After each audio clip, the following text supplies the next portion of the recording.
The last human voice that the galaxy ever heard belonged to a woman named Sarah Chen. She was a communications officer on a small trading station at the edge of human space. Her final transmission was nothing special. She was talking to a Kathvari merchant ship about a delayed shipment of medical supplies. She complained about the coffee machine being broken. She laughed at a joke the alien captain made about human sleep habits. Then her voice stopped. The signal died and humanity went silent. That was 20,000 years ago. In the days that followed, no one thought much of it. Communication systems failed all the time. Solar flares disrupted signals. Equipment broke down. The HFY merchant tried to reconnect for 3 days before giving up and continuing on his route. He made a note in his log about the strain, silence, and moved on with his life. But the silence spread. One station went quiet, then another, then a whole colony, then a planet within a single rotation of the galactic standard cycle. Every human signal in the known universe had stopped. No distress calls, no emergency broadcasts, no final messages of farewell, just silence spreading like a disease through the frequencies that humans had once filled with their noise. The conquered of aligned species noticed. Within a week they had to notice. Humanity had been loud. They had been everywhere. Their ships crossed trade routes that connected 100 worlds. Their scientists worked in research stations across the galaxy. Their music played in alien bars on planets so far from Earth that the light from their home star had not yet reached those distant suns, and now they were gone. Elder Morvath, the oldest member of the Conquered Council, was the first to speak the words that everyone was thinking. He stood in the great chamber where species from across the galaxy gathered to discuss matters of importance. His ancient body was wrapped in robes that had been old when the first human looked up at the stars and wondered what was out there. The humans have vanished, he said. His voice was like wind moving through dead leaves. We must find out why. The search began. Immediately, the HFY sent their vastest ships. Their species had evolved on a world where survival depended on seeing threats before they arrived. Their sensor technology was the best in the galaxy. They could detect a single hydrogen atom from light years away. They could read the heat signature of a living being through solid rock. If anyone could find the humans, it was them. They found nothing. The first Kathari expedition reached the nearest human colony in 3 weeks. The planet was called New Boston, and it had been home to 2 million humans. The Kathvari ships entered orbit and scanned the surface. They found cities intact, buildings standing, power systems still running, food sitting on tables half-feet, clothes laid out on beds as if their owners had been planning to wear them. But no humans, not one, not a single body, not a drop of blood, not a sign of struggle. The HFY captain, a seasoned explorer named VTH Kai, landed on the surface and walked through the empty street. The silence pressed against him like a physical weight. He had seen dead worlds before. He had walked through the ruins of civilizations that had destroyed themselves in war or been consumed by plague, but he had never seen anything like this. There was no death here. There was just absence. He entered a home at random. The door was unlocked. Inside, he found a living room with comfortable furniture. A screen on the wall displayed a frozen image from some human entertainment program. In the Kitchen, a pot of something sat on a cold heating element. HFY scanner told him it was soup. It had been there for weeks, but it had not rotted. Preserving field was still active. Upstairs he found a bedroom, a child's bedroom, judging by the small bed and the toys scattered across the floor. On the pillow there was an indentation where a small head had rested. The blankets were pulled back as if the child had just gotten up. HFY stood in that room for a long time. He thought about his own children waiting for him. Back home, he thought about how he would feel if he came home to find them gone. Without a trace, he left the house and returned to his ship. In his report to the Concord, he wrote, "There is no explanation for what happened here. The humans did not die, they did not fight. They did not flee in ships we could track, they simply stopped being here. I do not know how this is possible. I do not know if I want to know." Morvathy sent their own expedition. Next, they were the oldest species in the Concord. Their records went back further than any other civilization. They had seen empires rise and fall. They had watched young species take their first steps into space and old species fade into extinction. If anyone could recognize what had happened to humanity, it was them. The Morvathy expedition was led by a historian named Silith. She was young by her species standards, only 4,000 years old, but she had spent her entire life studying the patterns of civilizations. She knew how species lived and how they died. She took her ship to Earth itself. The human home world was a blue and green jewel hanging in the darkness of space. From orbit it looked peaceful, beautiful.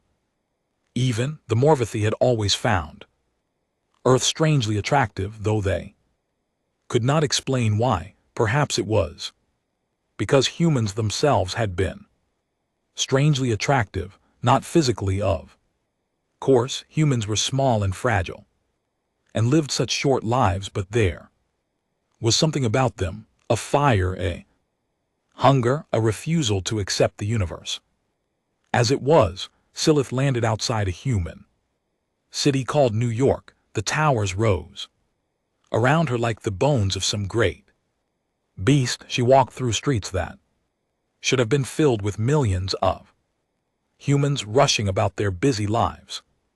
Instead, there was only silence and the sound of wind moving through empty canyons of glass and steel. She found a library. Humans loved their libraries.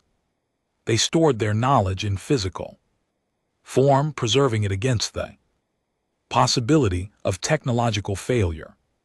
Silith thought this was wise. Her own species had lost entire branches of their history when data storage systems had failed millions of years ago. Inside the library she found books, millions of them. She did not have time to read them all, but she scanned their contents into her ship's computer. History, science, philosophy, art, the entire record of human existence preserved in paper and ink. She also found something else in a reading room on the top floor. She found a note. It was handwritten, which was unusual. Humans had stopped writing by hand centuries before their disappearance, but someone had taken a pen and paper and written a message. The note said, "We are sorry. There was no other way. Remember us." That was all. No explanation, no details, just an apology and a request for memory. Silith took the note back to the Concord. She presented it to the council along with her findings. The note raised more questions than it answered. Sorry for what? No other way. To do what? What were they asking to be remembered for? The Concord debated. For years, theories multiplied like bacteria in a warm solution. some said. The humans had destroyed themselves. Their technology had grown too powerful, and they had accidentally wiped themselves from existence, others said. They had been attacked by some unknown enemy, an enemy so powerful that it could make an entire species vanish without a trace. Some suggested that the humans had transcended. They had evolved beyond physical form, becoming beings of pure energy or thought. They had left the material universe behind for something greater. This theory was popular among the more mystical species. It fit with their beliefs about the nature of existence and the ultimate fate of all intelligent life, but the Morvathi did not believe any of these theories. Silith spent the next 3,000 years studying everything the library had given her. She learned human languages, she read human books, she watched human entertainment programs and listened to human music. She tried to understand the species that had disappeared so completely. What she found disturbed her. Humans had been afraid of something. It was there, in their stories, their myths, their deepest fears. They told tales of darkness coming from the void. They imagined aliens arriving to destroy them. They wrote about the end of everything, the death of stars, the final silence of the universe. They were a species haunted by the knowledge of their own mortality, not just as individuals, but as a civilization. And in the final years before their disappearance, something had changed. Their scientific papers became more focused, their military spending increased dramatically. Their governments began working together in ways they never had before. It was as if they had seen something coming and were preparing to face it. But what? Silith found no answer in their records. Whatever they had discovered, they had kept it secret, even from their closest allies. The Vrex swarm had their own theory. The Vex were not like other species. They did not think as individuals. They were a collective intelligence, billions of minds linked together into a single vast consciousness. They experienced the universe differently than solitary beings. The Vex believed that humanity had been harvested. In the deep history of the galaxy, there were stories of ancient powers that fed on civilizations, not physically. They did not eat flesh or consume resources. They fed on something else, potential, perhaps, or consciousness, or the unique pattern that each species created in the fabric of reality. The Vex had encountered traces of these powers in their long journey across the stars, old wounds in space-time, places where the universe felt thin and wrong. They believed that one of these powers had found humanity and taken them, devoured them whole, leaving nothing behind but empty buildings and cold soup on stoves. The conquered rejected this theory. It was too frightening to accept. If such powers existed, then no species was safe. The Vex could be next, or the Morvathi, or any of the thousands of civilizations that made up the galactic community. Better to believe that humanity had destroyed themselves. Better to believe it was their own fault. That way the other species could tell themselves that they were safe, that they would never make the same mistakes. Centuries passed, then millennia. The Scytherin collective, a younger species, hungry for expansion, moved into the territory that humanity had once occupied. They claimed the empty planets. They rebuilt the silent stations. They made human space their own. They found the technology the humans had left behind. Most of it was understandable, faster than light. Drives, energy weapons, medical devices. The Scythians incorporated these discoveries into their own civilization and became more powerful, but some of what they found made no sense. Machines that seemed to fold space in impossible ways, devices that manipulated matter at a level the Scythians could not comprehend, equations that described phenomena no scientist had ever observed.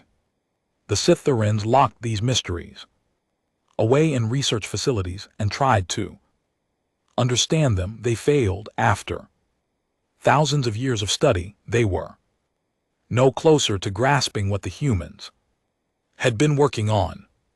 10,000 years after humanity's disappearance, a Scythian researcher named Vorith made a disturbing discovery. She had been studying one of the mysterious devices, trying to map its energy patterns. When she finally succeeded in activating it, she found herself looking at something that should not exist, a window, not a physical window, but a window in reality itself. Through it she could see somewhere else, not another place in the galaxy, not another dimension, something else entirely, a somewhere that did not follow the rules of the universe. She knew she saw movement in that somewhere, shapes that might have been beings, activity that might have been civilization. And then just for a moment she saw something looking back at her. Vorith shut down the device immediately. She locked it away and classified her research at the highest level. She never told anyone exactly what she had seen through that window, but she did make one note in her private journal. Humans did not disappear, she wrote. They left, they went somewhere else, and I think I know why. She never explained what she meant. She died 300 years later, her secrets buried with her, but she had set something in motion that would not stop. 20,000 years after humanity's disappearance, their memory had faded to almost nothing. Young species had never known them. Old species had stopped talking about them. The human language was dead. Human music was forgotten. Human art gathered dust in archives that no one visited.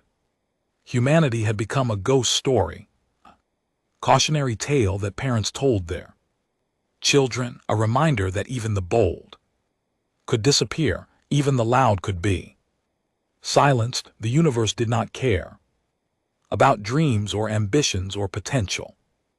It took what it wanted and left nothing behind. The galaxy had moved on, but out in the darkness, beyond the edge of known space, something was waiting. It had been waiting for 20,000 years. It had been preparing, and now finally it was ready. The silence was about to end. In the void margin, the emptiest stretch of space in the known universe, something began to move. It was massive, beyond comprehension. It was dark beyond darkness. It was old beyond age, and it was coming home. The ghost ship emerged from the void. It crossed the barrier between wherever it had been and the space that normal beings inhabited. It sent no signals. It made no announcements. It simply appeared like a memory returning to a mind that had tried to forget. On a conquered monitoring station at the edge of civilized space, a young technician noticed an anomaly on her screens. She called her supervisor. He called his superior. Within hours, the news had reached the highest levels of the galactic government. Something was coming out of the darkness. Something old, something human. The silence was over, and the galaxy would never be the same. Ambassador Kethos had served the conquered of aligned species for 300 years. He had negotiated peace, treaties between warring civilizations. He had mediated disputes that threatened to tear the galaxy apart. He had seen wonders and horrors that would fill 1,000 lifetimes of stories, but he had never seen anything like the ship that appeared on his view screen that morning. It emerged from the void margin, like a mountain rising from the sea. Sensors struggled to measure its size. The first readings came back corrupted. The second readings came back impossible. The third readings came back with a simple message: the ship was larger than any vessel ever recorded in galactic history. Cathos stood on the bridge of his diplomatic cruiser, the Harmony of Understanding, and watched the anomaly grow larger as they approached. His second in command, a young Morvathi named Sileth the Younger, named for the famous historian, stood beside him. Her ancient face was calm, but her hands trembled slightly. The sensors cannot determine its composition, she said. The whole material does not match anything in our databases. It absorbs nearly all electromagnetic radiation. It should be invisible to us, but somehow we can see it. Kios nodded slowly. He had noticed the same thing. The ship was darker than the space around it. It was a hole in the stars, a wound in the fabric of reality. Looking at it made his eyes hurt in ways he could not explain. Has it responded to our hails? He asked. No, Ambassador. We have transmit greetings in 7,000 languages. We have sent mathematical sequences. We have broadcast images of peaceful intent. Ship has not acknowledged any of our attempts at communication. Cathos thought about this for a long moment. In his 3 centuries of diplomatic work, he had never encountered a species that refused to communicate. Even the most hostile civilizations would eventually respond, if only to threaten or demand. Silence was the most unsettling response of all. What do the archives say? He asked. Sileth's ancestor spent her life studying humanity. Is there any record of ships like this? Sileth the Younger closed her eyes and accessed the vast repository of knowledge that her people had accumulated over millions of years. When she opened them again, her face had gone pale. There is no exact match, she said, but there are references in the oldest human records to theoretical designs. Ships that could fold space around themselves, ships that could exist in multiple dimensions at once, ships that could, she paused as if the words were difficult to say, ships that could survive anything, even the death of the universe itself. Cathos felt a chill run through his body. The HFY were not a species prone to fear. Their home world had been a dangerous place full of predators and natural disasters. They had evolved to face threats head-on, to analyze dangers, and respond with calm precision. But this was different. This was something outside his experience, outside the experience of anyone alive. The Council has ordered us to make contact, he said. We will proceed. The Harmony of Understanding approached the ghost ship. Slowly, as they drew closer, details began to emerge from the darkness. The hall was not smooth as it had first appeared. It was covered in patterns, geometric shapes that seemed to shift and change as Cathos watched them, lines that led nowhere and everywhere at once, symbols that his brain refused to process. I cannot look at it directly, Sileth admitted. The patterns, they hurt to see. Kios understood. He was having the same problem. The ship was designed to confuse observers, to prevent them from understanding what they were. Seeing it was a defensive mechanism. Perhaps it was something else entirely. They reached a distance of 10 km and stopped at this range. The ship filled their entire viewscreen. Kethos felt like an insect standing before a mountain. The scale was beyond comprehension. Transmit another greeting, he ordered. Use the oldest human language in our archives. The communications officer, a Scytheran named Vorith, worked her console. She sent a message in ancient English, the tongue that humanity had spoken before. They developed universal translators. It was a simple message: we come in peace. We wish to communicate, please respond. For a long moment, nothing happened. The ship hung in space like a sleeping giant. Keith was about to order another transmission when the view screen flickered. A light appeared on the hull of the ghost ship, a single point of brightness in all that darkness. It pulsed once, twice, 3 times.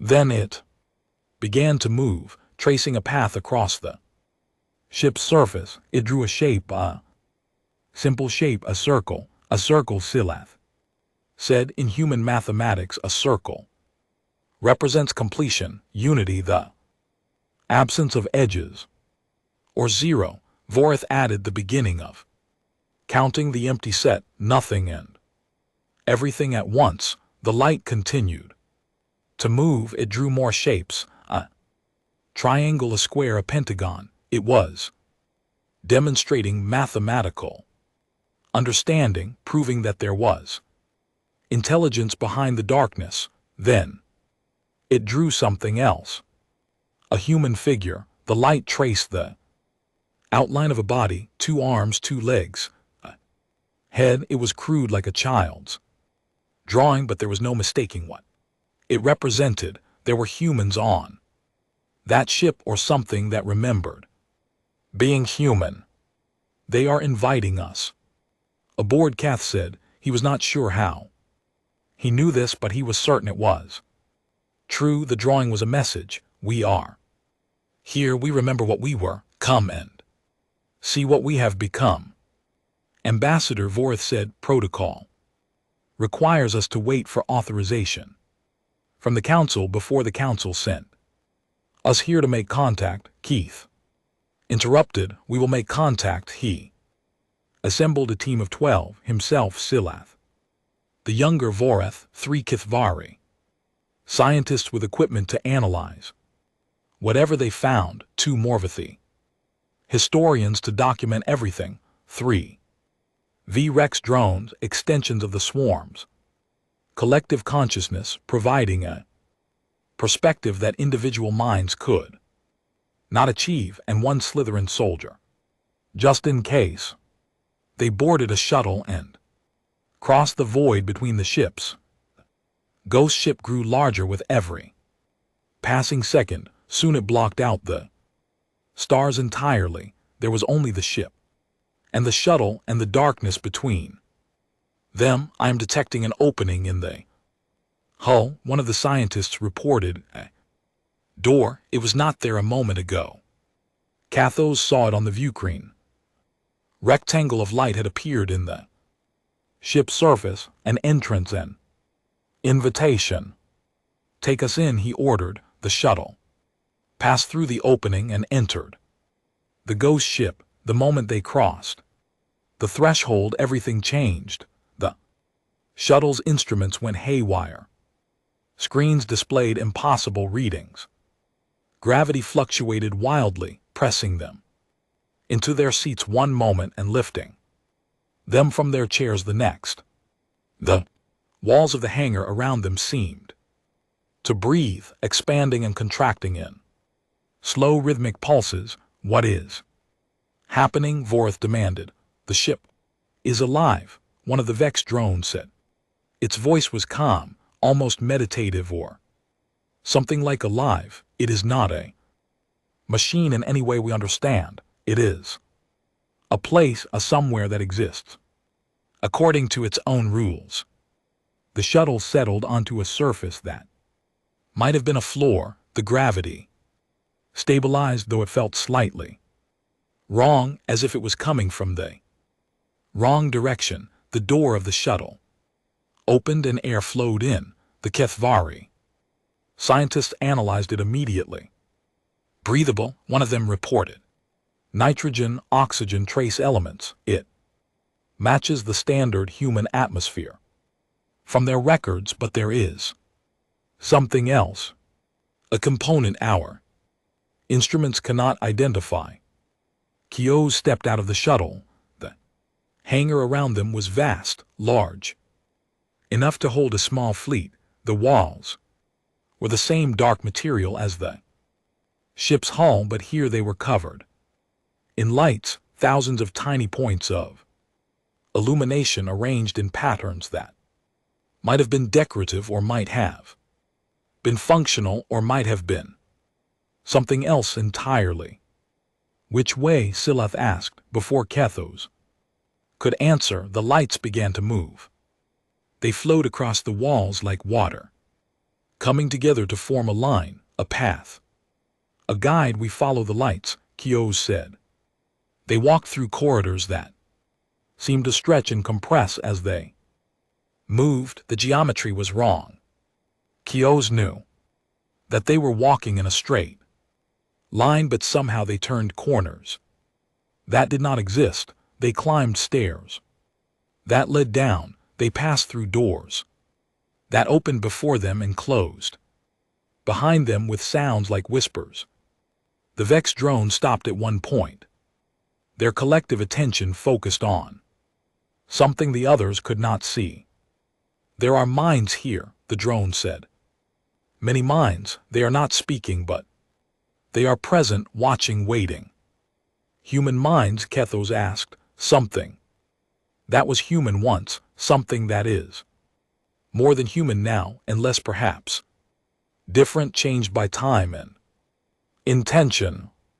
They continued walking. The corridors grew wider, the ceilings grew higher. The lights became brighter. And then, without warning, they emerged into a chamber that stole the breath from every being present. It was a garden, not a garden in the way that Keough understood the word, not a collection of plants arranged for beauty or food. This was something else. Trees grew from walls at impossible angles. Flowers bloomed in colors that had no names. Water flowed upward into pools that hung suspended in the air. Creatures that might have been birds or might have been something else entirely flew through a sky that existed only inside this chamber. And in the center of it all there was a woman. She sat in a chair that seemed to be grown from the living material of the ship itself, vines wrapped around her arms and legs pulsing with faint light. Her eyes were closed, but Keough knew that she was aware of them. He could feel her attention like heat from a fire. She was human, or she had been human once. Her form was still recognizably the same as the figures in the old records. 2 arms, 2 legs, a head with 2 eyes and a nose and a mouth, skin that was pale and smooth, hair that was dark and long. But there was something different about her, something that his eyes could not quite capture. She seemed to exist more fully than anything else in the room. She was realer than real, more present than present. Looking at her was like looking at the source of light itself. Her eyes opened. They were not human eyes. They were too deep, too vast, too full of knowledge and time and experience. Looking into them, Keough felt like he was falling into an ocean of stars. You came sooner than we expected, she said. Her voice carried harmonics that resonated in frequencies Keough had not known existed. It was beautiful and terrible at the same time. But that is fine. We are ready now. Kyo's tried to speak. His mouth was dry. His mind was blank. 300 years of diplomatic training, and he could not find words to address this being who had once been human. Who are you? He finally managed. What are you? The woman smiled. It was a human expression, but it did not reach her eyes. Those eyes were too old for smiling. My name is Elena, she said. I was born on Earth in a city called Madrid 800 years before my species left this galaxy. I remember the taste of oranges from my mother's garden. I remember the sound of rain on a tile roof. I remember being young and afraid and hopeful. She paused, and something like sadness crossed her face. I also remember 20,000 years of work, 20,000 years of preparation, 20,000 years of watching and waiting and hoping that this moment would come. What moment? Sileth asked.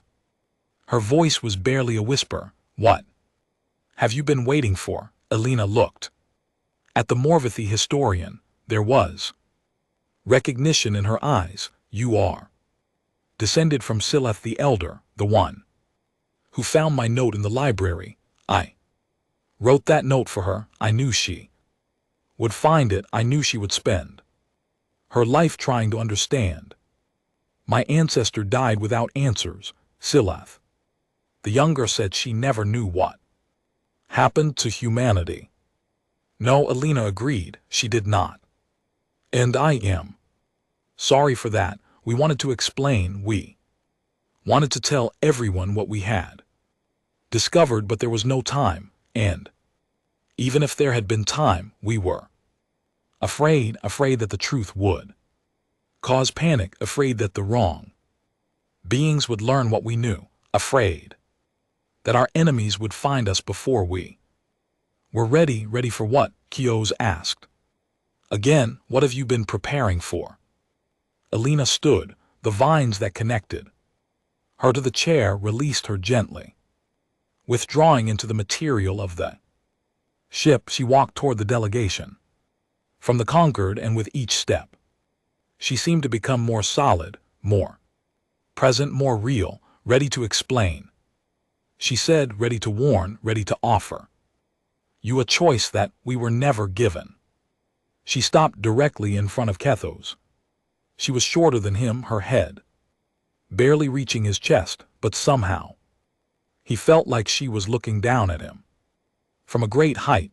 20,000 years ago, humanity discovered something terrible, something that changed everything we thought we knew about the universe, something that forced us to make a decision that haunts us to this day. She reached out and touched his hand. Her skin was warm, human warm, and yet beneath that warmth he could feel something else, something vast, something powerful, something that had been forged in the fires of 20 millennia of evolution and engineering.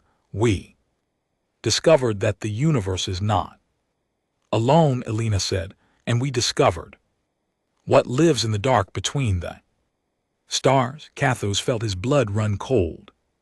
What lives there? He asked. Elena's eyes met his, and in their depths he saw something that would change his life forever. Horror, she said simply. Horror beyond your worst nightmares. Horror that has consumed more galaxies than there are stars in your sky. Horror that is coming here. Horror that will be here soon. She released his hand and stepped back. We left to prepare for its arrival. We have spent 20,000 years building weapons, developing defenses, evolving ourselves into something that might survive the coming darkness, and now we have returned to give you the same choice we made. What choice? Kyo's asked. Elena's expression was unreadable, part sadness, part determination, part something else that he could not name. Fight, she said, or die. Those are the only options. There is no running. There is no hiding. There is no negotiating with what is coming. You fight or you die, and if you choose to fight, we will show you how. The chamber was silent. The alien garden rustled in a wind that came from nowhere. The creatures that might have been birds sang songs in frequencies that only some of the delegation could hear. Why should we believe you? Vorith demanded. The Sith soldier was the first to recover her voice. You disappeared for 20,000 years. You left us without warning, without explanation. Why should we trust anything you say? Elena turned to face her. You should not trust us, she said. You should verify everything we tell you. You should test our claims. You should doubt and question and challenge. That is what we would do in your place. That is what we did when we first learned the truth. Then show us, Cathos said. Show us this horror you speak of. Prove that it exists. Elena nodded slowly. Yes, she said. That is fair. That is necessary. You cannot prepare to fight what you do not understand. She turned and walked back toward her chair. As she moved, the walls of the chamber began to change. The garden faded, the lights dimmed, and something else appeared. Images, moving images projected onto the surfaces all around them.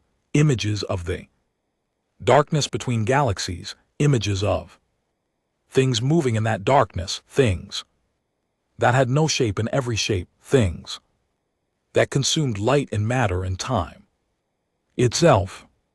Cathos watched, and he felt something he had not felt in 3 centuries of diplomatic service. Fear, real fear.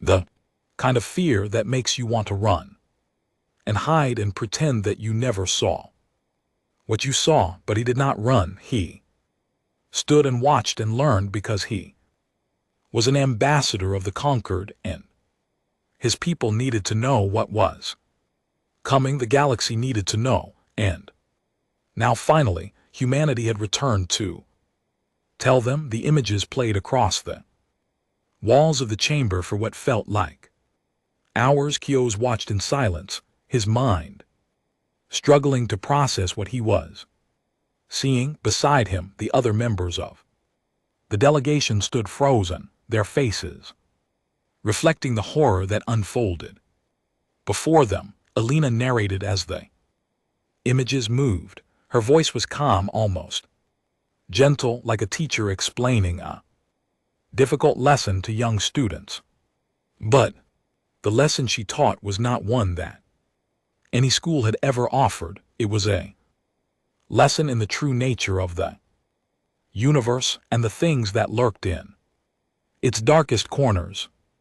20,000 years ago, Elena began. Humanity was where you are now. We had spread across the stars. We had built a civilization. We were young and proud and convinced that we understood how the universe worked. The images showed human ships crossing the galaxy. Human colonies rising on distant worlds. Human scientists making discoveries that pushed the boundaries of knowledge. It was familiar to Cathos. He had seen similar images in the historical archives. The golden age of humanity. The Morvathi called it the time when the strange, short-lived species had seemed destined to become one of the great powers of the galaxy. Then we found something, Elena continued. It was an accident. A research station on the edge of explored space picked up a signal. It was faint, so faint that our instruments almost missed it. But one scientist, a woman named Dr. Maria Santos, noticed it. She was curious. She wanted to know what it was. The images changed. They showed a small station floating in the darkness between stars. Inside, a woman with gray hair and tired eyes sat at a console, adjusting instruments, chasing a signal that danced at the edge of detection. Dr. Santos spent 3 years following that signal. It led her further from known space. Her colleagues thought she was wasting her time. Her funding was cut, her equipment failed. But she refused to give up.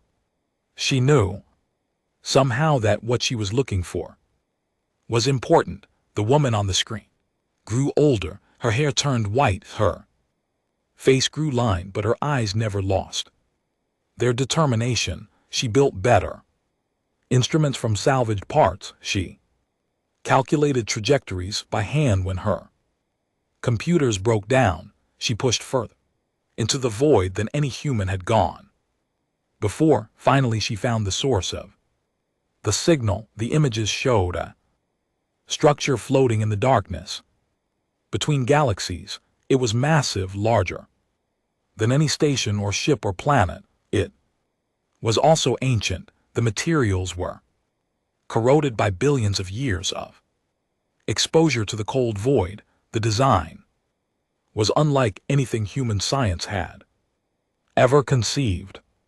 It was a beacon, Alina said, left by species so old that the stars themselves had been young when they died. They had built it as a warning, a message in a bottle thrown into the cosmic ocean, hoping that someone would find it before it was too late. What did the message say? Kios asked. His voice was.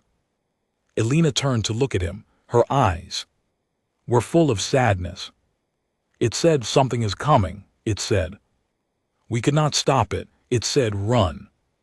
The images changed again. They showed the message itself translated into human language. It was simple, direct, the words of a species facing extinction, trying to give others a chance they had never had. We are the last of the ancients. We have watched the universe for 1 billion years. We have seen 1,000 civilizations rise and fall.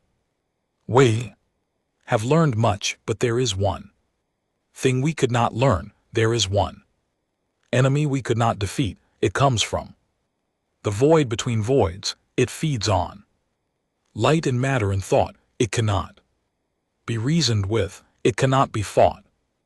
It cannot be stopped. We tried everything. We failed. Now we leave this warning for those who come after. Darkness is hungry. The darkness is patient. The darkness is coming. When you hear this message, you have perhaps 30,000 years, perhaps less. Use that time wisely. Prepare, evolve, become something that can survive or do what we could not. Find a way to fight. We believe it is impossible, but we are dying, and the dying do not always see clearly. Perhaps you will find strength where we found only despair. This is our gift to you, our warning, our hope. Do not waste it. The message ended. The images faded. The chamber was silent. Sileth the younger spoke first. 1 billion years, she said. Her voice trembled. The ancients lived for 1 billion years, and they could not defeat this thing. No, Alina said. They could not. They were one of the oldest species ever to exist. They had technology that made ours look like children's toys. They understood the universe on a level that we still cannot comprehend, and they failed. Then what hope do we have? Vorith demanded. The Scythian soldier's face was pale. If beings who lived for 1 billion years could not stop it, what can we possibly do? Alina walked toward them. Her footsteps made no sound on the floor of the chamber. That is the question we asked ourselves, she said. When Dr. Santos brought her discovery back to Earth, there was panic. The governments of humanity argued for months about what to do. Some wanted to share the warning with the other species. Some wanted to hide it. Some wanted to pretend it did not exist. What did you decide? Kathos asked. Alina's expression darkened. We decided to do the math. The images returned. They showed human scientists working frantically in secret facilities. Equations covered every surface, models ran on supercomputers, data flowed like rivers between research stations across human space. We calculated how far the darkness had traveled in the time since the ancients left their warning. We estimated its speed based on the signals it emitted. We mapped its path through the galaxies it had already consumed. The images showed a map of the universe, a vast, impossibly large map, and on that map a darkness spreading like ink. Through water, galaxy after galaxy swallowed, star after star extinguished. A wave of nothing expanding in all directions. The ancients thought we had 30,000 years. They were wrong. The darkness had accelerated. It had grown stronger with each galaxy it consumed. By our calculations, we had perhaps 20,000 years before it reached us. Cathos felt sick. 20,000 years sounded like an eternity, but he knew from his studies of history how quickly time could pass. The Morvathi Empire had risen and fallen. In less time, the HFY had evolved from primitive hunters to a space-faring civilization in barely half that span. 20,000 years is not enough, he said. Not to develop weapons against something like that, not to prepare defenses against an enemy that has destroyed civilizations 1 billion years old. You are correct, Alina agreed. 20,000 years is not enough, not if you spend that time the way civilizations normally spend time, not if you waste centuries on wars and politics and petty disputes, not if you follow the normal path of development. She paused, and something like fire flickered in her eyes. That is why we left. The images showed humanity's final days in the galaxy, ships gathering, stations emptying, billions of people moving through space in the greatest migration in the history of intelligent life. We realized that we could not save everyone. There was not enough time. There was not enough technology. We could not build ships for all the species of the galaxy. We could not teach them all what we had learned. If we tried, we would fail. We would waste our precious years in arguments and negotiations while the darkness crept closer. So you abandon us, Vorith said. There was anger in her voice. Betrayal. Alina met her eyes without flinching. Yes, we abandoned you. We made a choice that haunts us to this day. We decided that the only way to save anyone was to save ourselves first, to take our species and disappear, to find a place where we could work without distraction, where we could evolve without interference, where we could prepare for a war that might be impossible to win. Where did you go? Silith asked. Alina gestured, and the images changed once more. They showed something that Cathos could not understand at first: a bubble, a sphere of light floating in darkness. But the darkness was not the darkness of space. It was something deeper, something more fundamental, the darkness that existed before the universe began.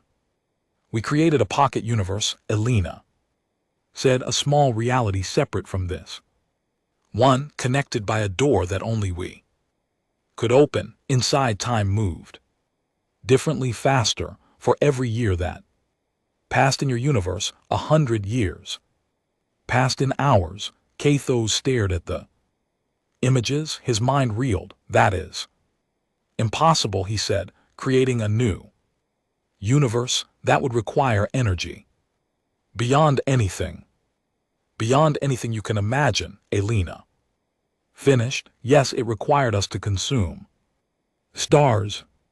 It required us to bend the laws of physics until they screamed. It required us to sacrifice things we loved, but we did it because we had no other choice. The images showed the pocket universe growing, changing inside it. Humanity transformed, cities that defied geometry, bodies that incorporated machines and biology in ways that made no distinction between the two, minds that expanded beyond the limits of individual skulls, connecting to vast networks of thought and memory. 20,000 years passed for you, Elena said. For us 2 million years passed, 2 million years of evolution, 2 million years of engineering, 2 million years of preparation, 2 million years. The number hung in the air like a physical thing. Keogh's tried to imagine what a species could become in 2 million years. The humans who had left the galaxy had been young, primitive by galactic standards. They had been clever and adaptable, but they had been mortal, limited, fragile. What had 2 million years turned them into? What are you now? He asked. Elena smiled. It was a strange smile, full of knowledge and sorrow. We are still human, she said. In the ways that matter, we still love. We still hope. We still dream. We still remember where we came from and what we were. She raised her hand and light gathered around her fingers. It was not normal light. It was something else. Something that seemed to come from inside her rather than from any external source. But we are also more than human. We have merged with our technology. We have expanded our minds. We have learned to manipulate matter and energy in ways that your physics says should be impossible. The light spread from her hand, filling the chamber. Where it touched the walls, images appeared, images of what humanity had become, ships that thought, weapons that dreamed, bodies that could survive in the heart of a star or the cold between galaxies, minds that could process more information in a second than the entire conquered could in a year. We have become something new, Elena said, something that might have a chance against the darkness. Might, Vorith demanded. After 2 million years, you still only might have a chance. Elena lowered her hand. The light faded. The images disappeared. You do not understand what we are facing, she said. Her voice was heavy, tired. The darkness is not an enemy in any way you understand the word. It is not a species. It is not a force. It is not even a thing in the normal sense. Then what is it? Elena was silent for a long moment. When she spoke again, her voice was barely a whisper. It is hunger, pure, endless hunger. It exists only to consume light, matter, energy, thought, time itself. Everything that exists, it wants to devour. Everything that might exist, it wants to prevent. That sounds like a force of nature, Silith said, like entropy, like the heat death of the universe. It is worse than that, Elena said. Entropy is passive. The heat death is an ending, but it is a peaceful ending. The darkness is active. It seeks out life. It hunts civilization. It finds the brightest lights in the cosmos and snuffs them out. One by one, she turned to face the delegation fully. Her eyes were burning with an intensity that made Kethos want to look away, and it is aware it does not think the way we think. It does not feel the way we feel, but it knows that we exist. It knows that we resist, and it hates us for it. The chamber was cold. Keogh's felt it seeping into his bones. Despite the controlled environment of the ship, why are you telling us this? He asked. Why come back now? And GT snorts. And GT, Why not stay hidden in your pocket? Universe, until the darkness arrives. Alina's expression softened. For a moment she looked almost human again. Almost like the young woman who had been born on Earth 800 years before her. Species vanished. Because we need you, she said. 2 million years of preparation has taught us many things. One of those things is that we cannot fight alone. The darkness is too vast, too powerful. Even with everything we have built, we cannot defeat it by ourselves. But you said you left because you could not save us, Voreth pointed out. You said there was no time. There was no time then, Alina agreed, but there is time now. The darkness is still coming. It will arrive in approximately 300 years. That is not long, but it is enough. Enough for what? Alina stepped forward. She reached out and took Kethos's hands in hers. Her grip was warm and strong, enough to share what we have learned, enough to help you evolve as we evolved, enough to build an alliance that spans every species in the galaxy, enough to prepare for war. She released his hands and stepped back. We left you behind once. We will not do it again. We have come back to give you a choice. Fight with us, or face the darkness alone. Join us or die in isolation.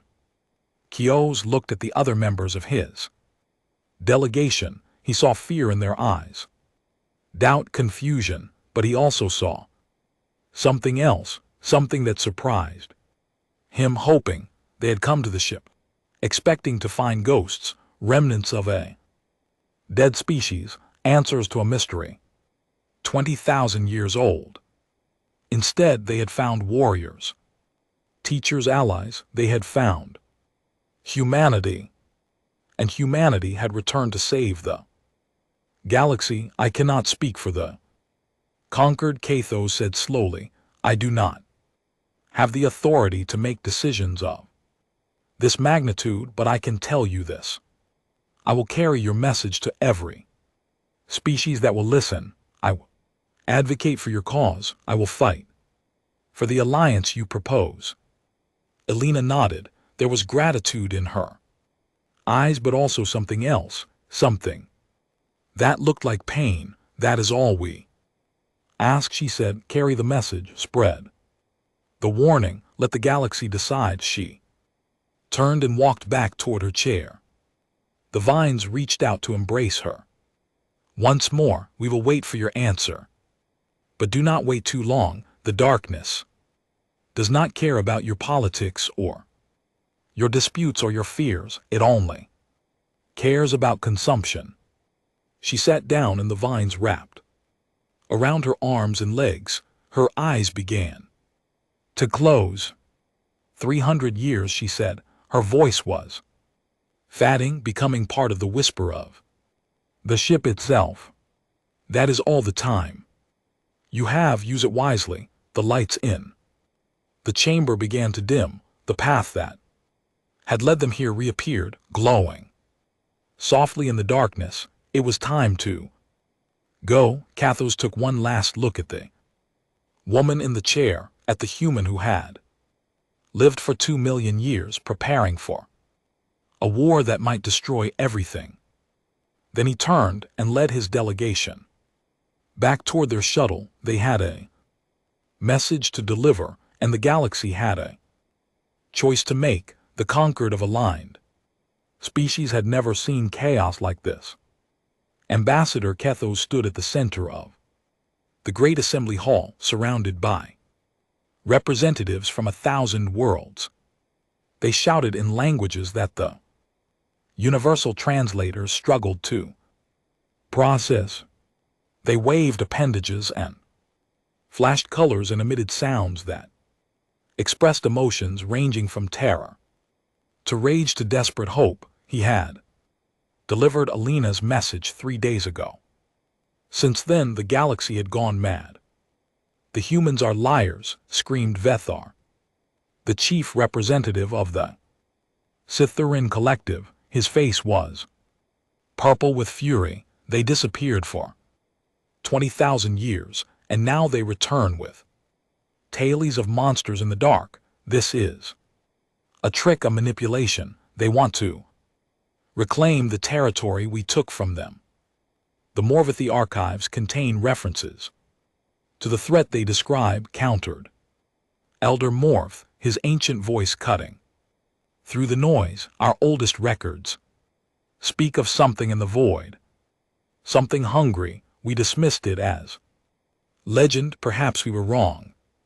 Perhaps you are senile, Vector shot back. Your species has spent too long buried in dusty records. You have forgotten how to see reality. The hall erupted again. Kethos closed his eyes and tried to find calm. It was difficult. Every species present had their own fears, their own agendas, their own reasons to accept or reject the warning humanity had brought.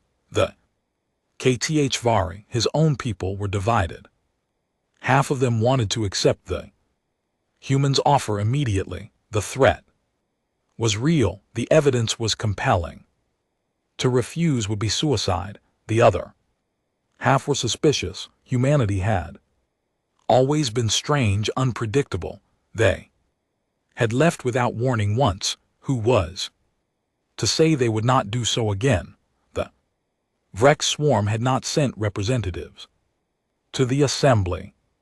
They never did, but they had transmitted a message that played on a loop in every Vex drone's mind. We remember the darkness. We have always remembered the humans speak truth. No one knew what that meant. No one had been brave enough to ask. Ambassador Kethos, someone shouted.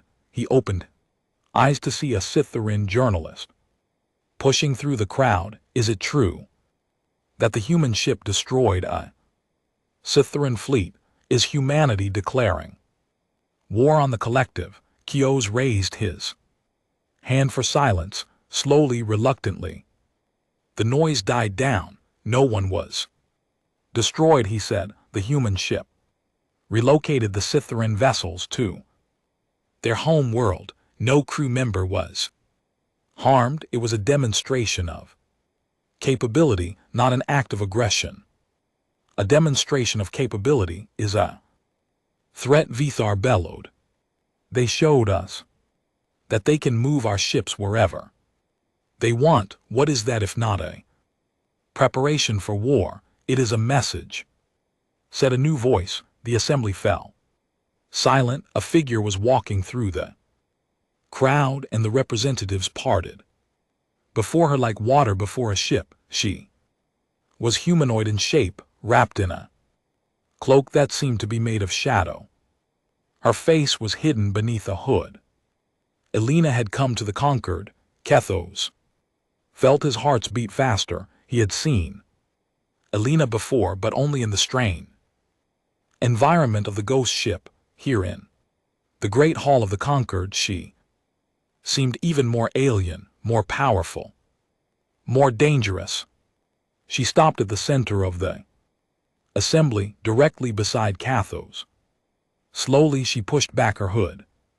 Her face was the same as before, young, beautiful in a human way, but her eyes had changed. They glowed with a faint light that had nothing to do with the illumination of the hall, and when she spoke, her voice carried to every corner of the vast chamber without any apparent effort. We did not come here to fight you, she said. We came here to offer you a choice, the same choice we made 20,000 years ago, the same choice every species in this galaxy will have to make eventually.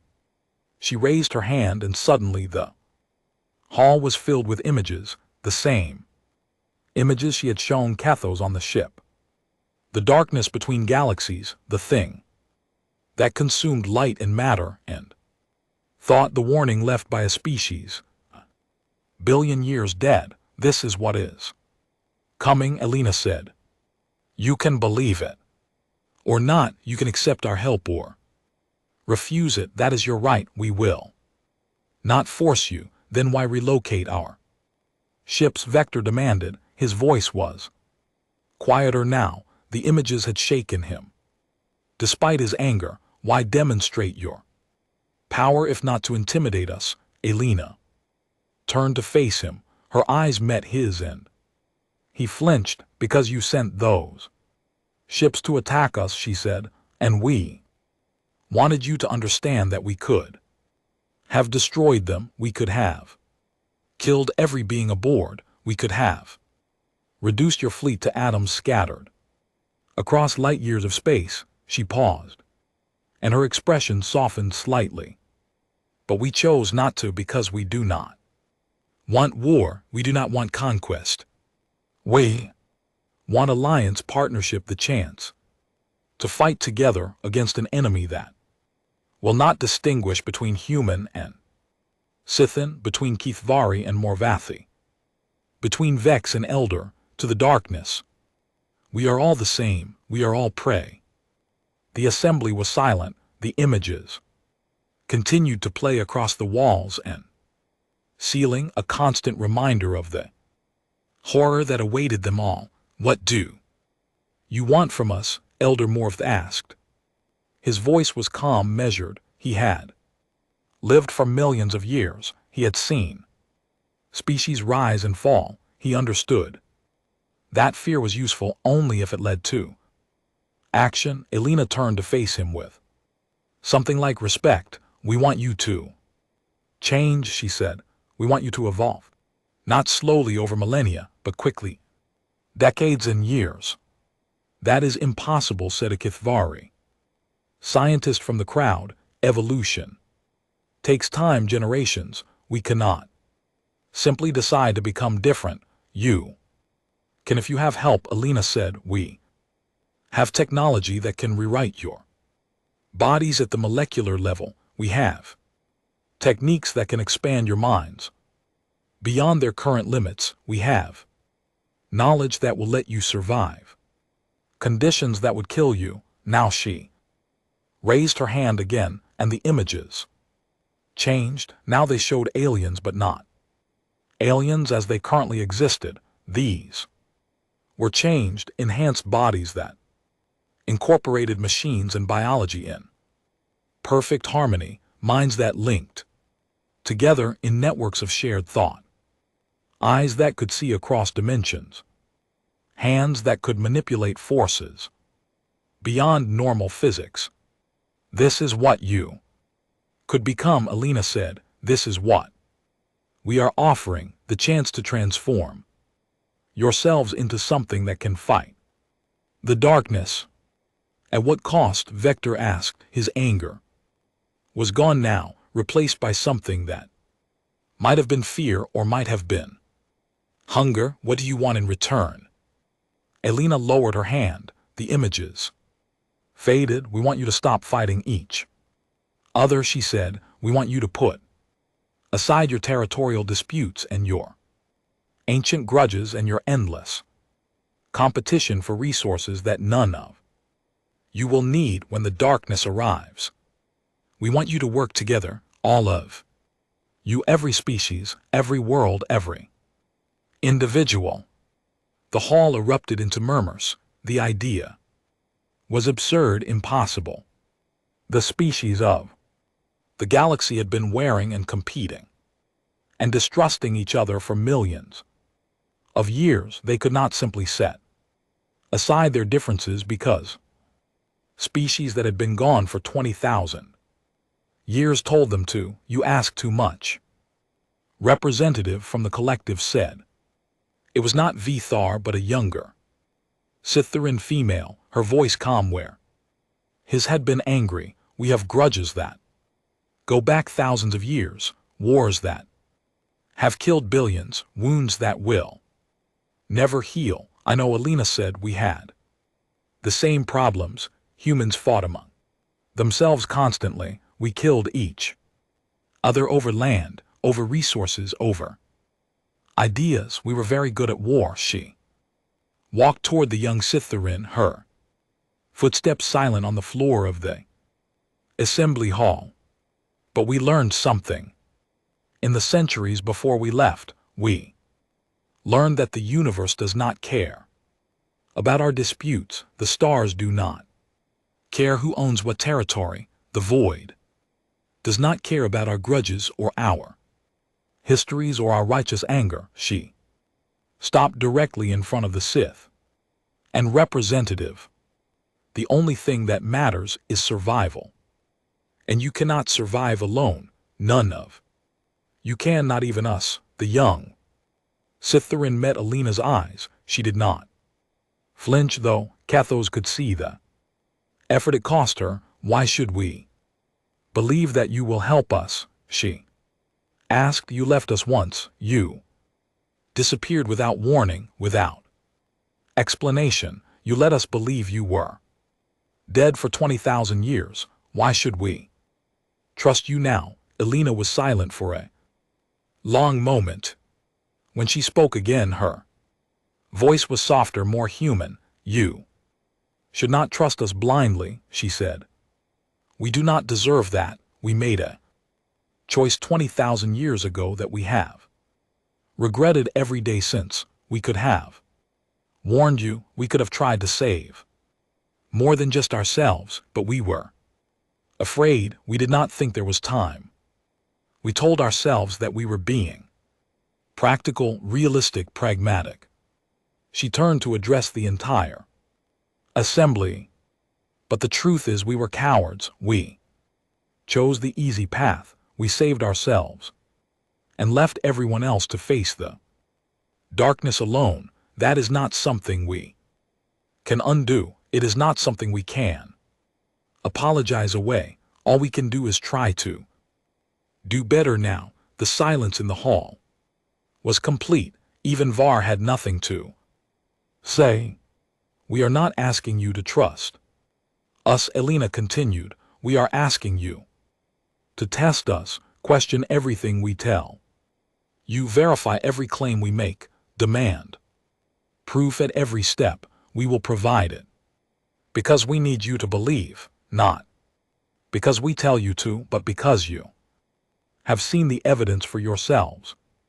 She walked back to the center of the assembly. In 300 years, the darkness will reach this galaxy. You can spend those years fighting among yourselves, or you can spend them preparing. You can cling to your grievances, or you can build something new. The choice is yours. We will not force you. She paused, and something like a smile crossed her face. But I hope you choose to fight, because humanity did not spend 2 million years preparing for this war just to watch the galaxy die. We came back because we believe there is something worth saving here. We came back because we remember what it was like to be part of something larger than ourselves. Her eyes swept across the assembly, touching on every species, every representative, every being present. We came back because we missed you, all of you, even the ones who hate us, even the ones who fear us, even the ones who will never accept what we have become. She raised her hand one final time. This is our offer, our bargain, our hope. Take it or leave it, but decide quickly, because time is the one thing we cannot give you. The images faded completely. The hall was illuminated only by its normal lights. Alina stood alone at the center, waiting. Elder Morvath was the first to speak. The Morvathi accept, he said. His voice was clear and strong. We have lived too long to fear change. We have seen too much to doubt the darkness. We will join this alliance. There was a moment of shock, then one by one other voices rose. The HFY. Except, said a scientist Cathos did not recognize, but her words were echoed by others, and soon the entire HFY delegation was nodding in agreement. The Vex, except, came a strange multi-layered Voice from the drone scattered. Throughout the assembly, we have always known, we have always waited, now we will fight. Species after species declared their support. Some were enthusiastic, others were reluctant, but the tide had turned. The fear of the darkness outweighed the fear of change. The promise of survival outweighed the weight of ancient grudges. Finally, only the Scythian collective remained undecided. Vector stood alone, his face a mask of conflicting emotions. The young female representative stood beside him, her hand on his arm. Representative Vithar. Alina said, "You have accused us of manipulation, of lying, of threatening. Perhaps you were right, perhaps we have done all of those things." She walked toward him, stopping just out of arm's reach. But the darkness does not care about our methods, it does not care about our motives, it only cares about consumption, and when it arrives it will consume your people just as it will consume everyone else. She extended her hand. Join us, not because you trust us, not because you forgive us, but because your people deserve a chance to survive, because your children deserve to grow up in a galaxy that still exists. Vector stared at her hand for a long moment. His face was unreadable. Then slowly he reached out and clasped it. "The Scythian collective accepts," he said. His voice was rough, reluctant. But it was agreement. The hall erupted into cheers. For the first time in the history of the conquered, every major species had agreed on something. For the first time they were united. Alina released Vithar's hand and stepped back. Her face was calm, but Kethos thought he saw tears in her glowing eyes. "Then let us begin," she said. "We have much work to do and not much time to do it." She turned and walked toward the exit. The crowd parted before her as it had when she arrived. At the door she paused and looked back. "Thank you," she said, "all of you, for giving us a second chance." Then she was gone, vanishing into the corridor beyond. Kethos stood in the center of the assembly hall, surrounded by the representatives of 1,000 worlds. The alliance had been formed. The bargain had been struck. Now the real work would begin. 300 years to prepare for the end of everything. He only hoped it would be enough. 300 years passed like a dream. Kethos stood on the bridge of the Remembrance, the great ghost ship that had started everything, and watched the fleet assemble. 10,000 vessels hung in the darkness, their hulls glowing with lights that represented 100 different species. Kithvari destroyers flew beside Scythian battleships. Morvathi archive ships drifted near Vrex. Bioforms and woven through them all. Silent and dark and powerful, the human vessels waited. He was old now. 300 years of life had worn away the youthful ambassador who had first stepped aboard. This ship, his carapace was weathered. His eyes were dim, his movements were slow, but his mind was sharper than ever, enhanced by the technology that Alina had given them, expanded by the training that the humans had provided. He was not the same being he had been. None of them were. The alliance had changed every species it touched. Bodies had been rewritten, minds had been connected. The boundaries between individual and collective, between flesh and machine, between thought and reality, had blurred and shifted until they meant something entirely new. Alina stood beside him. She had not aged at all in 3 centuries. She looked the same as she had the day they met, young and beautiful and terribly ancient, but she had changed too, in ways that were harder to see. The burden she carried was heavier now, the weight of responsibility pressed down on her like gravity from a dying star. They are coming, she said. Her voice was soft, but it carried to every being on the bridge. The scouts have detected them at the edge of the system. Cathos looked at the view screen. At first he saw nothing, just stars and darkness and the vast, empty spaces between. Then his enhanced eyes adjusted and he saw what the scouts had found. The darkness was moving. It did not look like a fleet. It did not look like an army. It looked like the absence of everything, a wave of nothing, spreading across the stars, swallowing light and matter wherever it touched. Planets vanished into its embrace, suns flickered and died. The fabric of space itself seemed to tear and twist as it passed. How long? Cathos asked. Hours. Alina said. Perhaps less. It moves faster when it senses prey around them. The bridge crew worked in silence. Morvathi navigators plotted courses. Cathari gunners armed weapons. Scytheran tacticians coordinated the fleet. Vex bioforms processed information at speeds no individual mind could match.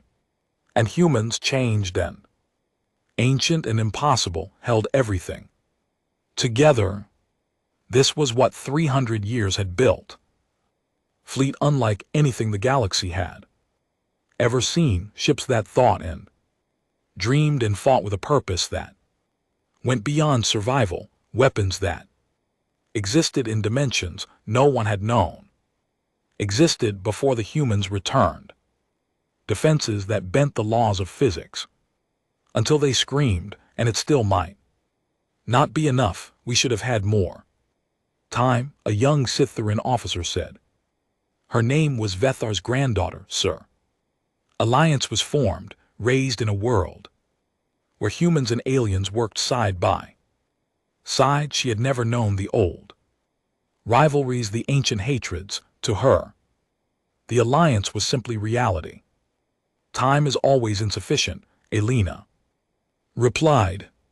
We could have had 1,000,000 years and it still would not have been enough to prepare for this. She turned to face the crew. Her eyes swept across every species, every individual, every being who had chosen to be here. What we have built in 3 centuries is a miracle, she said. You have accomplished things that should have been impossible. You have changed yourselves in ways that your ancestors would not have believed. You have become something new, something beautiful, something worth saving.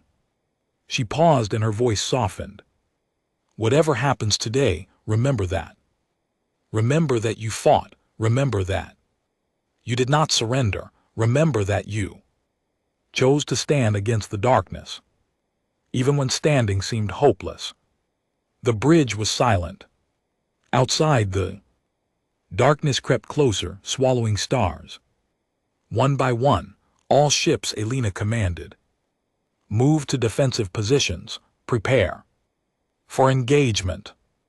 The fleet began to move. 10,000 vessels, carrying billions of beings, spread across the void like a wall of light. At the center, the Remembrance held its position, a beacon of human engineering and human will. Kios watched the darkness approach. It was closer now, close enough to see the shapes that moved within it, things that had no form. In every form, things that consumed light and reflected nothing back, things that were hunger given shape. They are testing us, Alina said, reaching out with tendrils to see how we respond. On the view screen, a tendril of darkness lashed toward the edge of the fleet. A Kithvari destroyer intercepted it, firing weapons that bent space itself. The tendril recoiled, torn apart by forces it had not expected, but another tendril followed, and another, and another. The battle had begun. It was not a battle in any conventional sense. There were no tactics, no strategies, no clever maneuvers. The darkness simply attacked relentlessly, endlessly, throwing itself against the fleet in waves of nothing, and the fleet fought back, pouring energy and will and hope into weapons that burned across dimensions. Ships died. Kethos watched a Morvathi archive ship, ancient beyond measure, vanish into a wave of darkness. 1,000 years of knowledge gone in an instant. A Vex bioform large as a moon was torn apart by tendrils that reached inside it and devoured from within. But for every ship that fell, the darkness paid a price. Weapons that Elena had designed over 2 million years of preparation tore holes in the enemy. Shields that bent reality itself held against assaults that should have been irresistible, and the beings who crewed the fleet enhanced and evolved and united fought with a ferocity that the darkness had never encountered. It is confused, Elena said. There was something like wonder in her voice. It has never met resistance like this in all the galaxies it has consumed. Nothing has hurt it the way we are hurting it. Is it working? Sir asked. Are we winning? Elena's expression darkened. No, we are slowing it down. We are causing it pain, but we are not winning. It is too vast, too old, too hungry. On the view screen, the darkness continued to advance, despite everything the fleet threw against it. It crept forward inch by inch, year by year. Ships that had survived the first assault fell to the second. Defenses that had held for hours began to fail. The line was breaking. All ships, Elena commanded, fall back to secondary positions. Prepare protocol. Prometheus. Kethos felt his heart clench. Protocol. Prometheus. They had discussed it in the years before the battle. They had hoped they would never need it, but Elena had been clear. If conventional weapons failed, there was only one option left. Elena, he said, is there no other way? She looked at him. Her eyes were full of grief. There is always another way, she said. The other way is losing. The other way is watching everything we love be devoured. I prefer this. She turned back to the view screen. All ships, this is Elena. I am authorizing protocol. Prometheus, you know what this means. You know what we are asking you to do. If anyone wishes to withdraw, do so now. No one will think less of you. The fleet was silent. No ship withdrew. No being chose to flee. Very well, Elena said. Her voice was steady, but Kethos could see the tears running down her face. Begin the collapse sequence. Across the fleet, ships began to glow, not with weapons fire, but with something deeper, something more fundamental. The pocket universes that humanity had created, the refuges that held billions of beings, safe from the darkness, were being prepared for sacrifice. The pocket universes are connected to this reality through quantum bridges. Elena explained. Her voice was calm, educational, as if she were giving a lecture rather than preparing for the end. Each one contains enormous amounts of energy, enough to power civilizations for millennia. If we collapse those bridges simultaneously, the energy will be released all at once. What will happen? Sureth asked. A wound. In reality, Elena said, a tear in the fabric of existence itself. The energy release will be beyond anything the universe has ever experienced. It will destroy everything within 1,000 light years, including us, Kethos said. Including us. Elena agreed. The darkness was closer now, close enough that Kethos could feel It reaching for him, cold fingers of nothing scratching at the edges of his enhanced mind. It knew what they were. Planning, it could feel the energy. Building in the pocket universes, and, for the first time since it had begun, its endless consumption, it felt something like fear. All ships, Elena said, I want you to know that it has been an honor fighting beside you, learning from you, watching you become something more than you were. She paused, and her voice broke slightly. I came to this galaxy 20,000 years ago, afraid of what we had found, afraid of what we had to become. I left and spent 2 million years preparing for this moment. I thought I was ready. She laughed, a sound full of sorrow and joy. I was not ready. Nothing could have prepared me for this, but I would not trade it for anything. These 300 years fighting beside you, building something together, have been the best years of my very long life. On the view screen, the darkness lunged. It knew it was running out of time. It threw itself against the fleet with everything it had, tendrils of nothing, reaching for the pocket universes, trying to stop the collapse before it could begin. Ships died by the hundreds. The remembrance shuddered as darkness scraped against its hull. Kethos felt beings he had known for centuries vanish from the network that connected their minds, but the collapse sequence continued. 30 seconds, a Morvathi navigator reported. Her voice was calm, accepting. 20 seconds, 10 seconds. Elena closed her eyes. Her lips moved in a silent prayer. Kethos did not know which human deity she was praying to, perhaps all of them, perhaps none. 5 seconds, 4, 3, 2, 1. Universe screamed. The pocket universes collapsed simultaneously.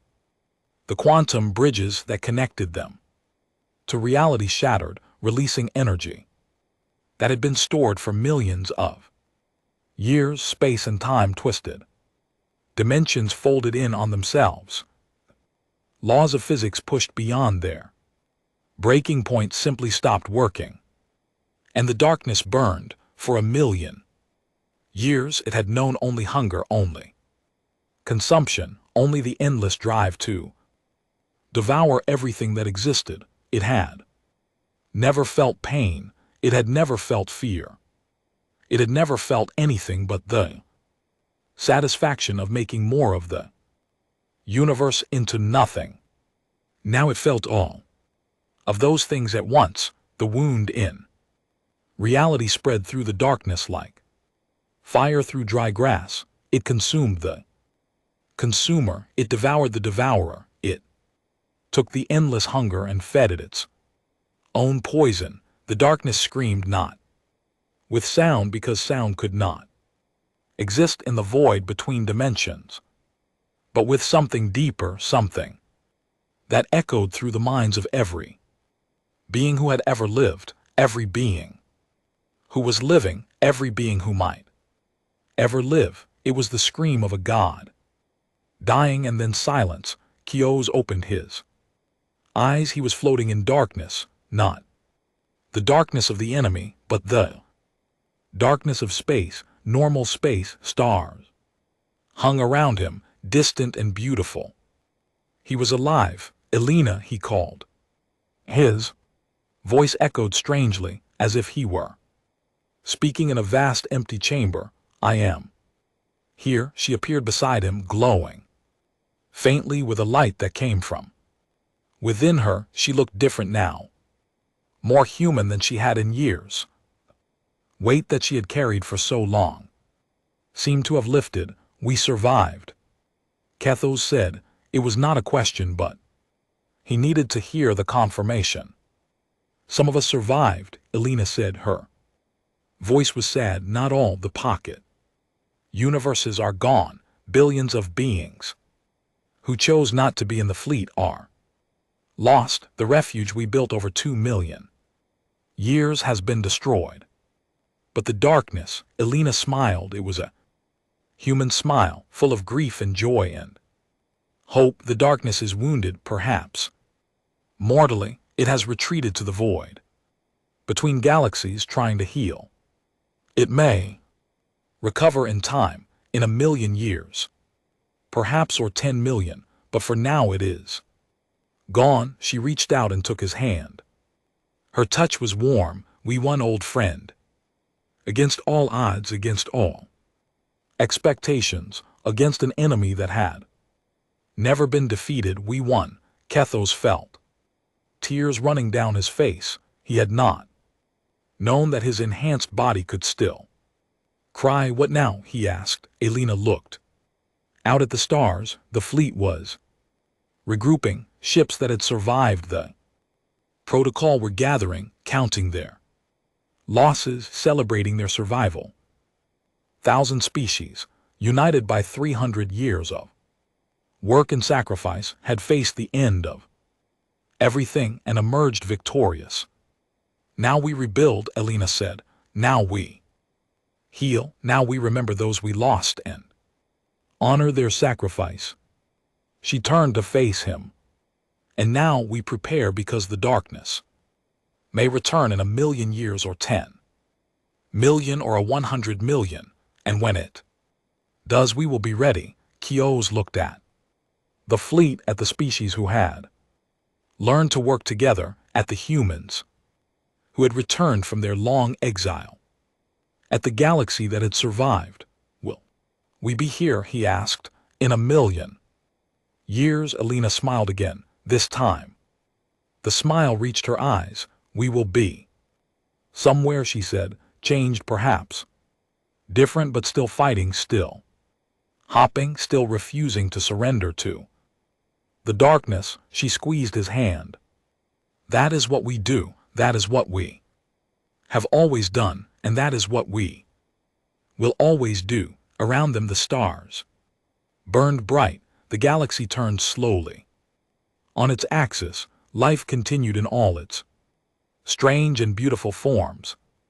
And somewhere in the vast darkness, between galaxies, humanity kept watch, waiting, hopping, preparing, because the darkness might return. But when it did, they would be ready. They would always be ready. 10,000 years later, in a universe that had healed and grown and flourished, a young Cathari researcher discovered an anomaly at the edge of the void margin. It was a signal, faint, ancient, human. She analyzed it for weeks, trying to understand what it meant. It was not words exactly. It was more like a feeling, a memory, a promise. When she finally translated it, she sat in silence for a long time.